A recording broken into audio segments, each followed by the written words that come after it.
Hello, Krishna's വേൾഡിലേക്ക് എല്ലാവർക്കും സ്വാഗതം. ഞാനിന്നിവിടെ തയ്യാറാക്കാൻ പോകുന്നത് മുരിങ്ങക്കായും മാങ്ങയും ചേർത്തിട്ടുള്ള ഒരു കറിയാണ്. വളരെ സിമ്പിളായിട്ട് ഉണ്ടാക്കാൻ പറ്റും. അധികം ഇൻഗ്രീഡിയൻസ് ഒന്നും വേണ്ട, പരിപ്പ് വേണ്ട, നാളികേരം വേണ്ട, ഒന്നും വേണ്ട. ഞാനിവിടെ ഒരേ ഒരു മുരിങ്ങക്കായ, അത് 2 ആഴ്ചയായി ഞാൻ വലിച്ച് ഫ്രിഡ്ജിൽ വെച്ചിട്ട് ഇന്നും ഒരു കേടില്ല. അത് ഞാൻ പ്ലാസ്റ്റിക് കവറിൽ പൊതിഞ്ഞ് പച്ചക്കറിത്തട്ടിൽ വെച്ചിട്ടുണ്ടായിരുന്നു. ഒരു കേടുമില്ല, ഫ്രഷായിരിക്കുന്നുണ്ട്. പിന്നെ 2 മൂവാണ്ടൻ മാങ്ങ എടുത്തിട്ടുണ്ട്.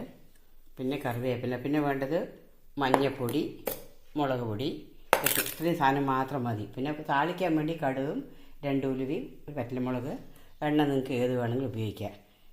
ഞാനിപ്പോൾ ഇത് മുരിങ്ങക്കായ ഗ്യാസിലേക്ക് വെച്ചിട്ട് ആദ്യം മാങ്ങ ഉപ്പ് കൂട്ടാൻ മുരിങ്ങക്കായ വേവില്ല. അതുകൊണ്ട് ഞാൻ ആദ്യം തന്നെ അതിൽ മുരിങ്ങക്കായ വേവാൻ വയ്ക്കുന്നു.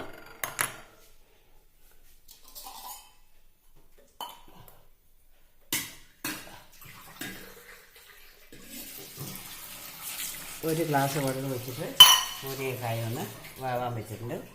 അതിനോട് കൂടി തന്നെ ഞാൻ സ്വല്പം മഞ്ഞൾപ്പൊടി കൂടി, ഒരു 1/2 സ്പൂൺ മഞ്ഞൾപ്പൊടി അതുകൂടി ചേർത്തിട്ട് ഒന്ന് പകുതി വേവുന്ന സമയത്ത് നമുക്ക്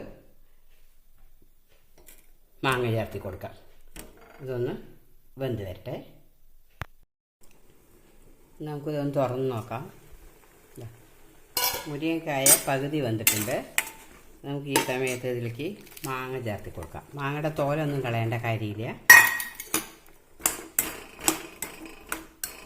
മാങ്ങ ചേർത്തി കൊടുക്കാം. ഒപ്പം തന്നെ മുളക് പൊടി ചേർത്തി കൊടുക്കാം. അല്ല, 1 ടീസ്പൂൺ മുളക് പൊടിയാണ് ഞാൻ ചേർക്കുന്നത്. മഞ്ഞൾപ്പൊടി ആൾറെഡി ചേർത്തിട്ടുണ്ട്. പിന്നെ ആവശ്യത്തിന് ഉപ്പും ചേർത്തി കൊടുക്കാം. നിങ്ങളുടെ മാങ്ങയ്ക്ക് ഇനി പുളിപ്പ് കുറവാണെങ്കിൽ ഒരു മുന്തിരിങ്ങ വലുപ്പത്തിൽ പുളി കലക്കി ഒഴിച്ച് കൊടുത്താലും നന്നായിരിക്കും. ഇത് നല്ല പുളിപ്പുള്ള മാങ്ങയാണ്, അതുകൊണ്ട് തന്നെ പുളി ചേർത്തേണ്ട കാര്യമില്ല. ഇനി ഇത് നന്നായി ഒന്ന് വെന്ത് വരട്ടെ, അടച്ചു കൊടുക്കാം. നമ്മുടെ കറി ഇവിടെ റെഡി ആയിട്ടുണ്ട്. ഞാനിതൊരു പാത്രത്തിലേക്ക് മാറ്റിയിട്ടുണ്ട്. ചൂടോടെ തന്നെ ഇത് കുറച്ച് കറിവേപ്പില ഇട്ട് കൊടുത്തിട്ട് അതിന് ശേഷം അടുപ്പത്ത് ഒരു പാൻ ഇട്ടിട്ടുണ്ട്. നമുക്കിതിൽ താളിപ്പ് തയ്യാറാക്കാം. ചീനച്ചട്ടി ചൂടായിരിക്കുന്നുണ്ട്. അതിൽ ഞാൻ കുറച്ച് 1 ടേബിൾ സ്പൂൺ എണ്ണ ഒഴിച്ച് കൊടുത്തിട്ടുണ്ട്.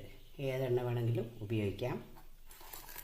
ചൂടായിട്ടുണ്ട്. നമുക്കിത് കടുക് എടുത്ത് വെച്ചിട്ടുണ്ട്. കടുക്, ഉലുവ, വറ്റൽമുളക് ഇതെല്ലാം അതിലേക്കിട്ട് കൊടുക്കാം, താളിക്കാം.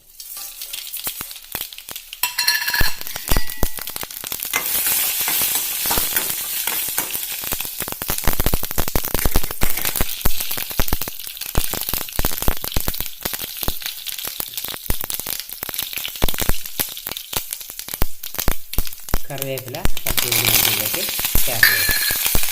കറിവേപ്പില നന്നായി ചേർത്ത് കൊടുക്കാം.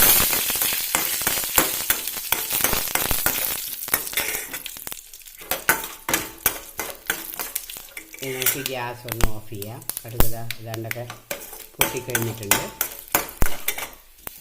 ഗ്യാസ് ഓഫ് ചെയ്തിട്ട് ഇത് കറിയിലേക്ക് ഒഴിച്ച് കൊടുക്കാം.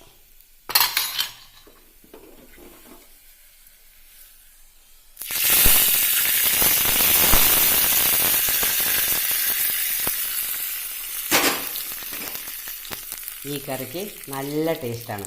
പരിപ്പ് നാളികേരം ഇല്ല പറഞ്ഞ ടേസ്റ്റിന് ഒരു കുറവില്ല. ഇതിന് മീൻ കറിയുടെ ടേസ്റ്റാണ്. എല്ലാവർക്കും ഇഷ്ടപ്പെടും. എല്ലാവരും ഒന്ന് ട്രൈ ചെയ്ത് നോക്കുമല്ലോ. Okay, thank you for watching.